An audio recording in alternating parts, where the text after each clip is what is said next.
"You're coming with me," said the lonely rancher to the woman beaten for giving birth to triplet girls. Wyoming Territory, late January 1877. High ridges of the Snow-Horn Mountains. The wind was howling like a wounded beast. The first sound that caught Silas Granger's ear was not the wind. It was the sharp, high-pitched wail of something smaller, more fragile. He pulled his horse to a stop, snow crunching under hooves, and tilted his head toward the timberline. There it was again. A baby's cry. No, multiple. He narrowed his eyes and dismounted. The path hadn't been ridden in days. It cut through the trees like a scar. His boots sank ankle-deep with each step. He led his horse by the reins, listening, his breath visible in sharp puffs. The sound grew louder as he approached a clearing near an old fence post, half rotted and half buried in snow. And there she was, a woman barely upright, tied cruelly to the post with barbed wire, her arms bound behind her, skin torn, wrists bleeding, snow clung to her lashes and the edges of her hair now frozen in place. Her lips were cracked, her face pale as death, save for bruises, blooming violet across her cheekbones. At her feet, 3 bundles. Infants. Newborns. No older than a day. One whimpered weakly. The other 2 lay silent, wrapped in what looked like the shredded remains of a nightgown. The woman's head moved slightly. She was conscious, barely. "Don't let them take my daughters," she whispered. Silas dropped to one knee beside her without hesitation. He pulled off his gloves and checked each of the babies, breathing shallow but steady, skin cold, the kind of cold that traveled into the bone. "You're coming with me," he said, voice low, steady, certain. She blinked slowly, like it took effort to register the words. He took a knife from his boot and sliced the barbed wire. It had bitten deep into the skin of her forearms. Blood welled where the rusted steel tore free, but she did not scream. She did not even flinch. He wrapped his arms around her waist to hold her steady as her legs gave out. Her body was limp, heavy with exhaustion and blood loss. Silas didn't hesitate. He scooped her up, cradling her against his chest. Then the babies. One by one he gathered them. He tucked the smallest against his coat, secured them using a thick wool blanket from his saddle. They barely stirred. The wind picked up, slicing across the open space. He shielded them with his body as best he could. His horse nickered anxiously nearby. Silas glanced toward the horizon. They had a half-mile back to his cabin. Uphill, through snow. He adjusted his grip on Marabel, tightened the wrap on the infants, and whispered, not to her, not to the babies, maybe to the wind, or maybe to God, "You don't die here. Not on my land." He mounted the horse with care, keeping her in front of him, the babies tucked between them. She weighed next to nothing. The infants were lighter than winter rabbits. The cold had drained them all. Time was not their friend. The trail back was slow, the wind relentless, but Silas moved without pause. There was no time to ask who she was or what demons chased her, only time enough to keep her alive. The cabin was dark when they reached it, the fire long gone cold. He kicked open the door, carried her straight inside, and laid her gently on a bed of quilts near the hearth. The babies came next. He set them in a basket lined with rabbit pelts, then turned to stoke the fire with hands that didn't shake. Not yet. Outside, the snow continued to fall, covering the tracks that led to her place of pain. Inside, Silas worked by firelight, silent and certain. A stranger had been left to die. But not here, not on his land. The cabin was no more than 4 wooden walls and a sloped roof, groaning under the weight of snow. But it was dry, and the fire Silas Granger had kindled now crackled with life. Warmth crawled out slowly from the hearth, pushing back the cold that clung to the corners of the room like a second skin. Silas moved with practiced silence. He hung his soaked coat by the fire and peeled off his gloves, revealing calloused, cracked hands. Mindle lay unconscious on a bed of piled wool blankets in the corner. Her lips were blue. Her hands were wrapped loosely in strips of linen. She had not stirred since they arrived. The babies had begun to mewl, low and weak, but alive. Silas filled an iron pot with goat's milk from a jug he had hidden behind stacked wood and placed it on the fire to warm. He found a small feeding spoon carved from pine and set it beside a tin bowl. Then he walked over to the woman. She was barely breathing. He dipped a cloth into a pail of warm water, wrung it out, and began cleaning the dried blood from her ankles and calves. The bruises went deep, mean purple-black swells along her shins. Someone had kicked her hard and often. Her knees were scraped raw. He worked gently, dipping, wiping, covering her legs again with the edge of the blanket. She did not wake. Her breathing was shallow but even. When the milk warmed, he scooped some into the tin bowl and tested it on the back of his hand. Still too hot. He waited, watching the smallest baby, who had started to cry in earnest now, thin, urgent whimpers. He crouched beside the makeshift cradle and reached in. The infant's skin was warm again. That was a good sign. Silas used the spoon to feed tiny sips into the girl's mouth. She took it clumsily, then greedily. He did the same with the other two, pausing only to wipe their mouths and tuck the blankets closer around their heads. A faint sound drew his attention from the bed. The woman stirred, her eyelids fluttering like leaves in wind. Her voice was cracked, barely audible. "My name's Marabel. Marabel Quinn." Silas stood and crossed the room in 2 strides. He crouched beside her. "Silas," he said simply. Her lips moved again, but no sound followed. Her gaze slipped from him to the babies, who now rested quietly in the fire's glow. One of them sneezed, the smallest. Marabel's eyes flooded with tears, but she did not cry. Not truly. Just a silent stream down cracked cheeks. Her body too tired, too broken to sob. Silas rose and walked to the back of the room. From a trunk he pulled out an old fur cloak, thick elk hide lined with rabbit fur.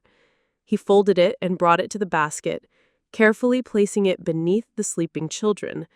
It made the cradle warmer, softer. When he looked back, Marabel was watching. He didn't speak. He only gave her a slow nod and returned to the hearth to add more wood.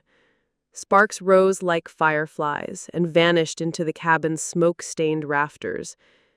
Time passed quietly. The only sounds were the pop of the fire, the slow wind outside, and the shifting breath of 4 bodies slowly returning from the edge of death. Later, as Silas fed the fire one last time before resting, he heard her voice again, this time firmer, not stronger, but certain.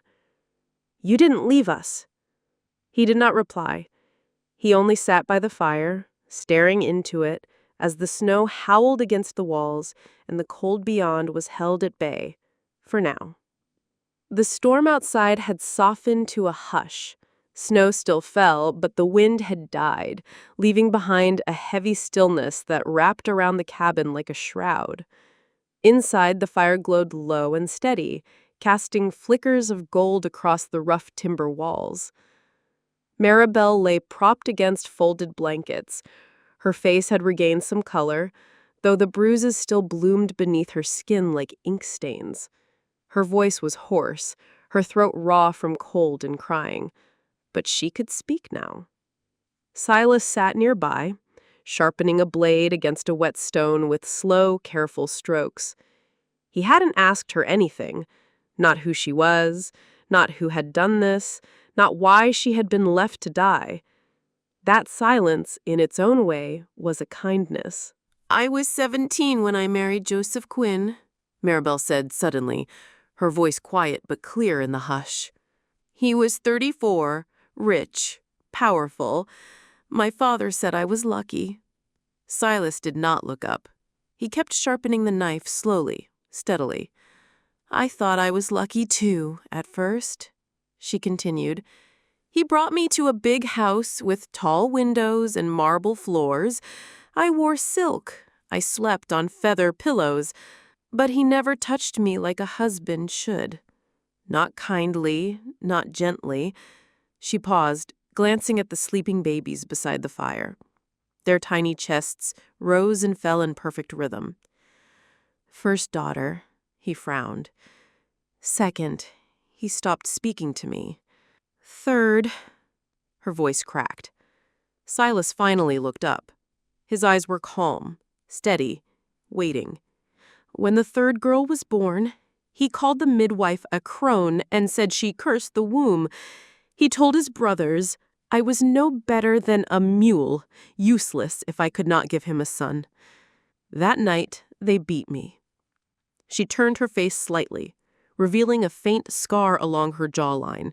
Old, faded. I thought he might kill me, but instead he dragged me to the old fence post and tied me there. Said if the snow did not take me, then I was meant to live. Called it justice. Her hands trembled as she spoke. One reached instinctively toward the basket holding her daughters. They said girls are nothing but mouths to feed, she whispered. Silas set the blade down. He did not speak. Not right away. His jaw flexed once tightly. Then he stood and walked toward her. His boots made no sound on the cabin floor. He knelt beside her cot and reached for her hand. It was swollen and bruised, the knuckles scabbed. But he took it as if it were made of glass. Holding it gently in his large, weathered palm, he met her gaze. His voice was low and certain. Here, he said, your girls are the only thing worth feeding. Marabel's eyes filled with tears. This time she did not hold them back. She let them fall silently down her cheeks, mixing with the warmth of the firelight and the sound of her daughter's breathing. Silas stayed kneeling beside her, hand in hers, his presence quiet and grounding. Outside, the snow kept falling, but inside that cabin, something had shifted. Not warmth, exactly. Something deeper. Something that looked like the start of a promise. The snow had begun to melt around the edges of the cabin, turning white drifts to gray slush and revealing patches of frozen earth beneath. The mountains were waking from their long sleep, but with spring came more than thaw. It brought word from the lowlands. It was just after dawn when the knock came. Silas opened the door to find a woman bundled in a green wool shawl, breath fogging in the morning air. Her cheeks were flushed from the ride up the mountain, and her horse tied to a nearby pine still twitched from exertion. Morning, Silas, she said, her voice clipped and urgent. Haidee, he greeted, stepping aside. Come in. Marabel was sitting near the fire with one of the babies in her arms. The woman gave her a quick glance, then turned to Silas as he shut the door behind her. It's about her, Haidee said. Joseph Quinn's put out word. Silas didn't move. He's telling folks she ran off in a fit, that she's unstable, says the babies are his by right, and that she's keeping them in secret against the law. Marabel's eyes widened. Her fingers clenched around the infant in her arms. He's hired men, Haidee continued. 4 of them. Said they're just looking to bring a mother back where she belongs. But the way they ride, it ain't no rescue party. Silas nodded once. That was all. Haidee looked between them. I rode up soon as I heard. They'll find this place. And when they do, they won't take her, Silas said. Marabel looked up at him, something unreadable passing through her gaze. Haidee hesitated, then reached into her coat and pulled out a small leather pouch. Dried lentils, jerky, a flask of spirits. You'll need it. He accepted it with a silent nod. She left not long after. The rest of the day passed in motion. Silas repaired the latch on the rear window. He reinforced the door with a second crossbar and stacked firewood near the hearth so Marabel would not need to venture outside. He moved supplies to the root cellar in case they needed to hide or flee. He did not speak much. He sharpened his hunting knife until its edge gleamed like silver, then he slid it into the sheath on his belt and kept it there. When night came, they slept lightly. The next morning, the air changed. It was too quiet. Even the birds had hushed. Then came the sound of hooves. 4 sets. Marabel clutched her daughters close. Silas opened the cabin door and stepped out. The riders were approaching slowly, their faces half hidden beneath wide-brimmed hats. They reined in a few yards from the front steps. The man in front had a scar down one cheek and a revolver at his side. "Silas Granger," he called out. "We come with claim." Silas said no. "That woman inside is Joseph Quinn's wife. She's his property. We've got every right to retrieve her and them girls." Silas stood still, arms loose at his sides, unarmed. He didn't move. His voice was calm, clear. "She was never his, and she sure as hell ain't yours." The man sneered. "You think this is over, mountain man?" Silas didn't blink. "You want to test that? Come back and try." The 4 riders stared at him in silence for a beat too long. Then the lead one tugged on his reins. "Let's go," he barked. "Not worth it today." They rode off without another word, snow spraying behind them, but their eyes had promised return. Silas stood at the threshold for a long time after they vanished. Inside, Marabel exhaled slowly, still clutching her daughters, her heart a thunder in her chest. They were safe, for now. But the shadows from the lowlands were not done reaching up the mountain. Not yet. Spring unfurled slowly across the mountainside, softening the snowpack and coaxing green buds from bare branches. The days stretched longer, and the cabin, once a refuge against death's chill, began to feel almost like a home. Marabel moved with quiet purpose now. Her steps no longer staggered. She no longer flinched when the wind blew, or when wood cracked beneath the fire. She had taken to cooking small meals over the hearth. Simple things, stew made from pine roots, wild onions, and whatever Silas brought back from the woods. Sometimes wild mushrooms, sometimes rabbit, once a wild turkey, more often grouse. The 3 babies, Eloise, Ruth, and June, grew stronger by the week.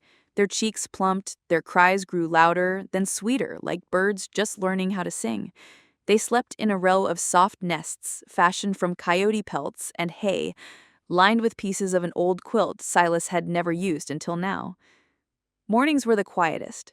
Marabel would rise before the sun, tend to the fire, check the girls. Silas would already be gone, out hunting or checking traps. He never left a note, but always returned. Their conversations stayed sparse, not cold, just gentle, like 2 people learning the language of each other's silence. He never asked about the past again. She never spoke of it. The words had been buried, like bones beneath the frost. They both knew there was no fixing what had been done, only surviving what remained. Still, small comforts began to root. One afternoon, Marabel found Silas at the workbench outside the cabin. His coat was off, the sleeves of his flannel shirt were rolled up, revealing weathered forearms. He held a carving knife and a thin plank of cedar. She watched in silence as he worked, whittling each piece with quiet precision. He did not look up, but he knew she was there. Later that night, she saw what he had made. 3 wooden plaques, each no longer than a handspan, hung above the baby's resting place. They bore 3 names in neat carved script: Eloise, Ruth, June. Each letter had been carefully smoothed, the wood oiled so that it caught the firelight.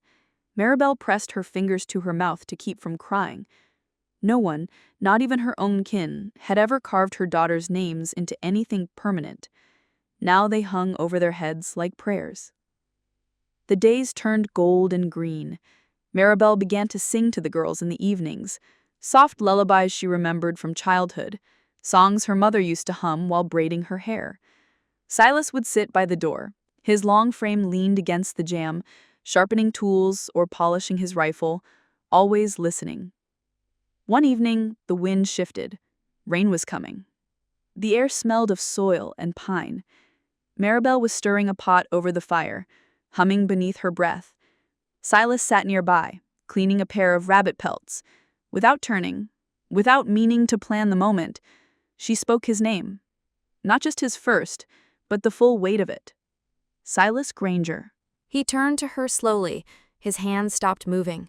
His eyes caught the light of the fire and held it like embers that had waited for breath. He didn't answer right away. He just looked at her, really looked, as if hearing his name from her lips had changed something inside him. Marabel turned then, meeting his gaze with a steadiness she hadn't had before. "I never said thank you," she whispered. "Not properly." Silas rose, quiet as always, and stepped closer, but didn't touch her. He looked down at the bubbling pot, then at the girls sleeping behind her, and finally back into her eyes. "You didn't need to," he said. A long silence settled between them, not awkward, not unsure, just full. Full of things that didn't need saying yet, but lived there now, in the air, in the fire, in the way they existed beside each other. She smiled then, the smallest curve of her lips. Not the kind of smile that meant everything was fixed, but the kind that meant something had begun. And Silas Granger, the man who had not spoken 10 sentences a day since she'd met him, nodded once and went back to his seat. Outside, the wind picked up. The rain had not yet started, but it would. Inside the cabin, the fire burned low and steady, and the quiet had never felt more like peace. The storm rolled in just after dusk, low and fast across the mountain, turning the wind cruel and the sky into a white, roaring fury. Snow slashed sideways against the cabin walls, thick enough to erase tracks in minutes, wild enough to make a man lose direction within steps of his own front door. Inside, the fire snapped and hissed. The windows shook in their frames. Silas stood by the back wall, checking the last of the shutters, while Marabel held Ruth and June close, her body curled around them. Eloise slept soundly beside the fire, unaware of the rising tension in the room. Men. Silas froze. He stepped to the window, brushed the frost with the back of his knuckle, and looked out into the blizzard swirl. Figures. 3 of them. Horsemen moving through the storm, cloaks drawn tight, heads bowed against the wind. They came slow, deliberate, pushing against the mountain's resistance like they owned it. Silas backed away from the window. "It's them," he said. Marabel's breath caught. She didn't need to ask who. One look into Silas's face told her Joseph had found them. He turned to her, voice low and urgent. "Take the girls. Follow the creek. Stay low. Do not stop. Don't come back unless it's with Law." Her eyes widened, but before she could protest, he was already moving. He went to the corner, pulled out the old elk fur cloak, wrapped it around her shoulders, and tucked a bundle of jerky, dried apples, and a small flask into her satchel. Then he unsheathed a small blade, not longer than her hand, and pressed it into her palm. "Keep it close. If they catch up, do not hesitate." She stared at him, mouth trembling. "What about you?" "I'll lead them the other way." He kissed Eloise's head once, quick and silent, then turned to her again. "Go now." Marabel bundled the girls, 2 in her arms, 1 strapped to her back, and slipped out the back, vanishing into the trees. Silas watched the door swing closed behind her, then he went to work. He dragged a spare coat onto a broomstick and tied it to a fence post near the southern trail. He lit an oil lamp and tucked it behind a log to cast shadows. Then he rode his own horse halfway down the trail and looped its reins to a tree as if it had been left there in haste. He even lit a small fire just past the trail's bend, enough smoke to draw attention, enough heat to confuse. Then he returned to the cabin and waited. The knock came minutes later. Hard. Unwelcome. Silas opened the door to find 3 men, snow-covered and grim. At the front stood Joseph Quinn. He had not changed much, still handsome in that cold, polished way, but his eyes were colder than the storm behind him. "Stoker." "She took what's mine," he said, voice slicing through the wind. "The girls carry my name." Silas stepped out onto the porch, closing the door behind him. "You come this far for lies?" "I come for blood." "I ran from you because you left her to die. She belongs to me," Joseph snarled, pulling a pistol from his belt. Silas didn't move. "She belongs to herself." Joseph's jaw twitched. Last chance? Silas stood tall, unarmed, unflinching. You'll have to shoot me. One of the men behind Joseph stepped forward, swinging the butt of his rifle. The blow caught Silas on the shoulder. He staggered backward, hit the doorframe, and collapsed to one knee, snow soaking into his shirt, crimson ballooning at the seam. Joseph stepped forward, gun aimed, and then, "Drop it." A new voice cut through the air, loud and righteous. A lantern swung from the tree Hattie drived up next to the narrow corven bed. Sheriff Mather rode into view, flanked by 2 deputies, rifles raised. Joseph turned just in time to see Marabel step out of the woods behind them, her cloak torn, face streaked with snow and resolve. "Tell them what you did," she said, voice hard, "or I will." Yusef froze. The sheriff's horse snorted. "Arrest him," Mather ordered. Yusef dropped the gun. The deputies dismounted and cuffed all 3 men, dragging them off through the snow. Joseph's protests were thin, his voice cracked by disbelief. Marabel rushed to Silas, who was still slumped against the door, blood dripping from his shoulder into the snow. She dropped beside him, eyes full of tears, but not panic. "You are not dying," she said. "You hear me?" He grunted, breath ragged, not planning on it. "Good." She reached to press her hand against the wound, stopping the blood. "Because I am not going to bury the only man who stood between us and hell." Silas blinked up at her. Then, despite the pain, he smiled. "Knew you'd come back." Spring crept back into the valley, with wildflowers pushing through thawed earth and robins singing from pine branches. The storm had passed, and the worst of the wounds had begun to heal on skin, in memory, and between 2 people who had nearly lost everything. Silas's shoulder mended slowly. Marabel helped him bandage it each day with calm, steady hands. He never complained, she never fussed. Life had taken a cruel turn, and yet here they were, still breathing, still moving, still building something from what remained. With the danger behind them, they rebuilt the cabin together. What had once been a battered shelter for survival was now becoming a home. Silas extended the east wall to make room for a larger hearth. Marabel painted the shutters a faded green, using leftover pigment from an old can Hattie had brought up from town. Soon they decided to open their doors to travelers. There were always men on the trade trail, fur traders, timber haulers, ranch hands riding from one county to the next. Word spread that a hot stew and a safe night's sleep could be found near the ridge, just below the second switchback. They called it the Hearth at Granger Ridge. Marabel cooked meals that warmed the stomach and softened the heart. Venison stew, root vegetable hash, sweet cornbread with honey. Silas hunted and chopped wood, maintained the stables, and made sure no trouble ever crossed the porch. The 3 girls grew fast. Eloise walked first. Ruth said her first word, fire. June sang before she spoke. Guests went, and with each passing day, laughter began to echo more often inside the cabin. One evening, after the last rider had left and the girls were asleep, Marabel stepped out to find Silas on the porch, sanding down a rough board. He looked up at her, reached into a satchel by his feet, and pulled something out. A shawl, thick, woven by hand, dyed deep burgundy with dark thread embroidery. On one corner, in careful stitching, were 3 initials, E, R, J, and beneath them, in all capital letters, Worthley. She took it without speaking, ran her fingers over the thread, her breath caught. "You made this?" she asked, barely above a whisper. He nodded. "For you," he said. "Because you are—" She swallowed hard, pulling the shawl close to her chest. A pause hung between them, long and rich. Then she said it. "You chose us when you could have walked away." Silas did not answer with words. Instead, he stepped forward, took her hand gently, and looked into her eyes. There was no proposal, no declaration, just a promise. That night, with the fire crackling and the mountains silent, they exchanged their vows, not with gold rings or a gathering of guests, but with soft voices and steady hearts. Silas offered her a string of carved beads, polished smooth and tied with twine, one for each of the girls.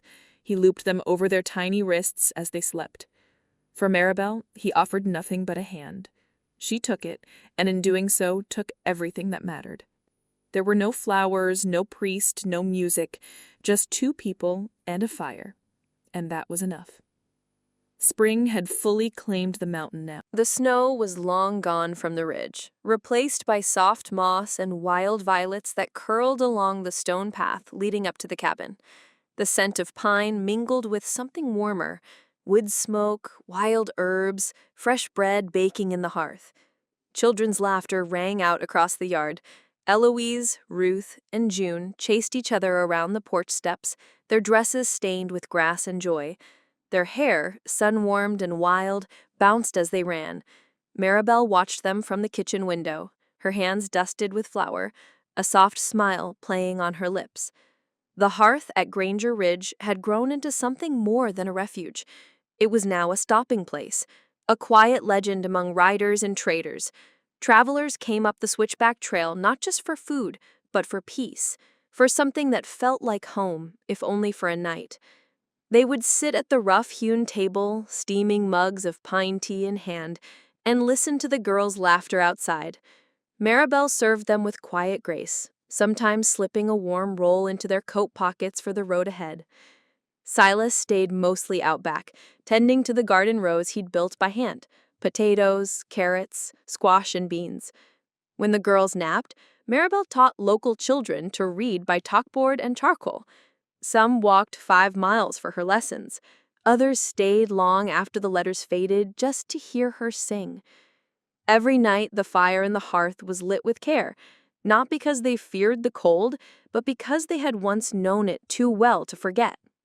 One evening, after the last guest had gone, Silas sat on the porch steps, boots dusted with earth, a basket of green beans beside him.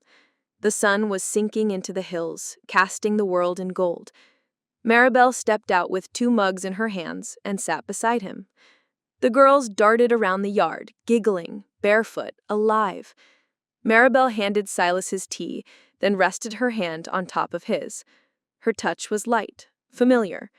His fingers curled beneath hers. She watched their daughters run wild beneath the setting sun. Then she turned to him, her voice soft. "This fire between us, it never went out." Silas looked ahead, the corners of his eyes crinkling. "It just needed a place to live," he said. They sat like that for a long time, hand in hand, as the sky turned lavender and the first stars began to blink through the dusk. No one passing by would know the story, not the whole of it, not the blood and storm, the fear and the fight, but they would see the way she smiled, the way he watched her, the way 3 little girls danced in a patch of mountain sunlight, and know that something powerful had been built here. Not from wealth, not from war, but from the stubborn, beautiful kind of love that survives even the worst of winters and stays. Thank you for riding with us through this tale of fire, frost, and a love that refused to fade. In a land where justice was rare, and warmth even rarer, Silas and Marabel proved that sometimes the strongest homes are built not from timber or stone, but from trust, from sacrifice, and from choosing each other when it would have been easier to walk away. If this story moved you, if it reminded you that even in the harshest places, love can take root and grow, tap the bell so you never miss a story that just might stay with you forever.